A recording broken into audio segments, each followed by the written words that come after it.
Selamat siang teman-teman. Seperti biasa, saya sambil pulang kerja ingin berbagi dengan teman-teman masalah mobil FWD, RWD, 4WD, AWD, atau disebut ada yang penggerak roda depan, ada penggerak roda belakang, ada penggerak 4 roda. Mungkin ini teman-teman juga sudah familiar, jadi saya cuma mengingatkan kembali. Oke, di dunia otomotif secara garis besar ada 4 sistem penggerak mobil.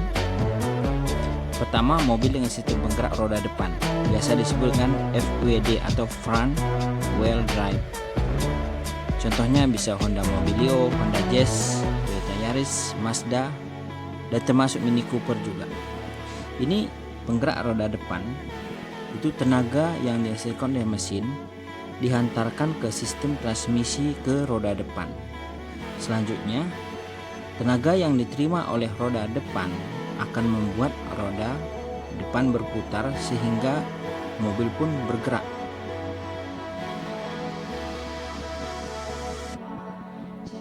Kedua, ada mobil dengan sistem penggerak roda belakang. Ini RWD. Di sini termasuk Toyota Rush.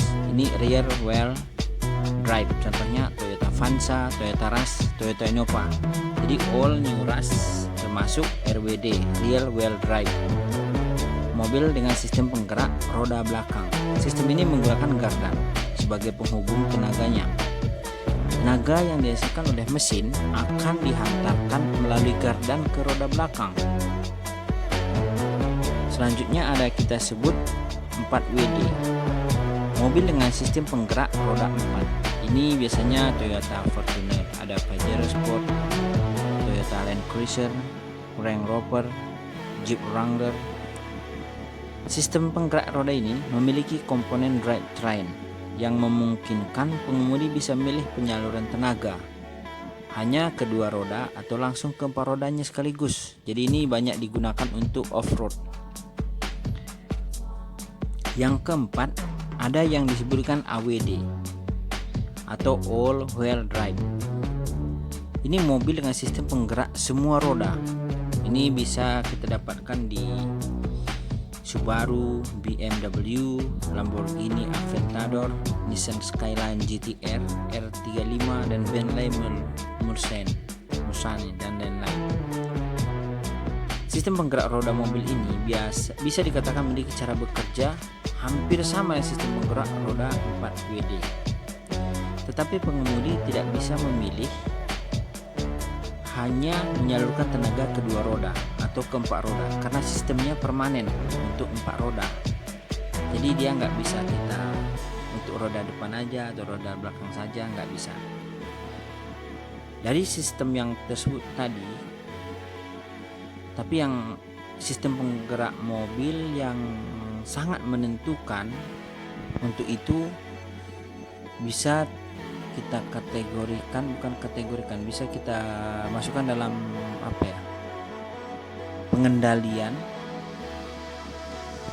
kestabilan, efisiensi, dan kemampuan jelajah kendaraan.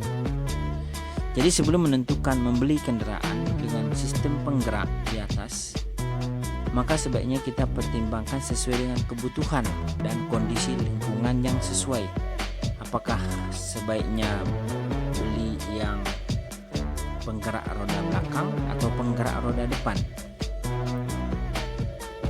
Karena perlu kita pertimbangkan misalkan kualitas jalan yang sering dilalui, misalkan jalannya mulus atau berlubang atau banyak tanjakan, atau jumlah penumpang yang mungkin nanti keluarga jadi penuh dalam mobil selalu, atau hanya 1 orang atau 2 orang saja. Oleh sebab itu kita coba lihat apa sih kelebihan dan kekurangan dari semua sistem penggerak ini. Di sini saya hanya menerangkan tentang sistem penggerak roda depan dan sistem penggerak roda belakang, FWD atau RWD, karena ini paling banyak digunakan di Indonesia. Jadi misalkan Avanza, Toyota Rush, Innova ini kan penggerak sistem roda belakang, ini paling banyak.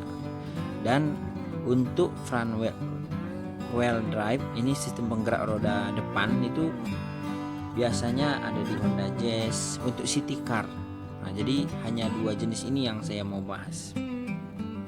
Oke, untuk sistem penggerak mobil front wheel drive yang diaplikasikan dalam mobil Honda Mebilio, Honda Jazz, Toyota Yaris, Mazda. Kelebihannya di dalam biaya produksi. Pembuatan mobil penggerak roda depan lebih murah. Alasannya kenapa? Karena spare part pada sistem penggerak roda depan mobil lebih sedikit. Juga pemasangan drivetrain lebih mudah. Apa itu drivetrain? Drivetrain itu adalah sebuah rangkaian komponen yang berfungsi untuk memindahkan tenaga mobil ke roda sehingga mobil dapat bergerak. Terus selanjutnya kita lihat berat mobil. Berat mobil jadi berkurang karena tidak adanya gigi transmisi dan poros gardan untuk menyalurkan daya ke roda belakang. Ini berakibat kepada konsumsi bahan bakar menjadi lebih berkurang. Oleh sebab itu, mobil penggerak roda depan atau FWD lebih banyak ditemukan pada mobil city car. City car itu yang ada di kota Jakarta dan low MPV keluarga. Traksi mobil penggerak roda depan lebih bagus pada jalan licin pada saat hujan karena roda depan yang menarik roda belakang dan bukan roda belakang yang mendorong roda depan. Kekurangan, mobil lebih susah dikendalikan dibandingkan mobil dengan sistem penggerak roda belakang karena berat kendaraan terdapat di bagian depan ketika beban penuh. Ini perlu diperhatikan ketika beban penuh. Terus yang kedua, mobil akan cenderung untuk bergerak ke kiri atau ke kanan dalam kecepatan tinggi, sehingga tidak banyak digunakan sebagai mobil balap. Tapi kalaupun ada, itu sudah disematkan, namanya disebut kontrol traksi. Kontrol traksi itu adalah fungsi untuk mencegah mobil tergelincir di jalan yang licin akibat roda kehilangan daya cengkram. Cara kerjanya, ini bekerja secara otomatis, di mana pada saat sensor menangkap adanya kehilangan daya cengkram pada roda, maka secara tidak langsung kecepatan akan berkurang untuk menjaga keamanan berkendara. Seperti kita ketahui bahwa ketika ada benturan karena jalan berlubang atau rusak jalan, mobil penggerak roda depan yang lebih rawan untuk mengalami kerusakan, biasanya di roda as. Jadi kalau tinggal di dalam kota, jalan mulus, tidak banyak lubang, selalu berpergian sendiri atau berdua, maka dan bahan bakar irit BBM-nya, jadi penggerak roda depan lebih bagus untuk pilihan ini. Oke, kita lihat penggerak roda belakang. Kelebihannya desain, terutama desain pada roda as. Pada as ya sangat kokoh dan kuat walaupun sering digunakan di jalanan yang rusak, berlubang. Kalaupun seandainya rusak, maka biaya perbaikan tidak sebesar dari mobil penggerak roda depan. Keseimbangan akan lebih baik pada saat berjalan dalam kecepatan tinggi. Salah satu penyebabnya adalah karena berat kendaraan yang seimbang dari depan sampai ke belakang karena terdapat as panjang ke roda belakang. Itulah salah satu penyebabnya kenapa mobil balap memakai sistem penggerak roda belakang, juga lebih mudah dikendalikan ketika sedang membawa beban yang berat atau ketika membawa penumpang yang penuh. Kelemahannya dalam hal pengendalian, mobil susah dikendalikan pada kecepatan tinggi pada saat jalanan yang licin karena daya dorong ada di bagian belakang. Oleh sebab itu, untuk mobil mewah dan mobil balap menggunakan penggerak roda belakang telah dilengkapi dengan sistem kontrol traksi roda atau disebut traction control system. Tujuannya membantu pengendalian mobil saat dikemudikan di jalan licin pada kecepatan tinggi. Ini ada di Toyota Rush.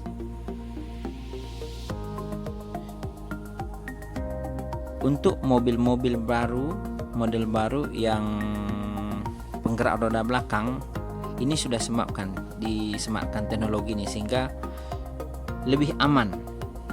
Walaupun dia licin, ada sistem kontrol tractionnya.